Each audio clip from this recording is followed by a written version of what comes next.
এই বাংলাদেশ বর্তমান দলটাকে নিয়ে বা বাংলাদেশের বর্তমান দলের অবস্থান কোথায় এই বিষয়ে আপনারা কি মন্তব্য করেন? বাংলাদেশের দলটার স্থান এমন যে এক জায়গায় পৌঁছে গেছে যা খেলা দেখতে ইচ্ছে করছে না।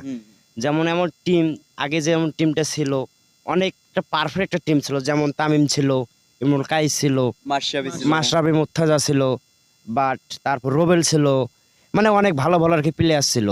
বাট নতুন যে একটা প্লেয়ার মুস্তাফিজুর রহমান, সে একটা ভালো একটা প্লেয়ার, ভালো প্লেয়ার বা এরকম।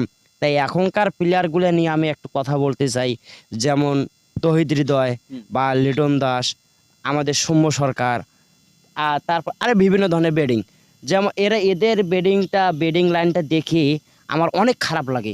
বোলিং লাইনটা যেমন তেমন ঠিক আছে, কিন্তু আমার ব্যাটিং লাইনটা দেখে অনেক খারাপ হয়েছে। মনে হচ্ছে এদের গায়ে কোনো শক্তি নেই, এদের হাতে কোনো ক্যালসিয়াম নেই, এদের পায়ে কোনো ক্যালসিয়াম নেই, যেন এরা যেন দৌড়ই তুলডি পড়া বা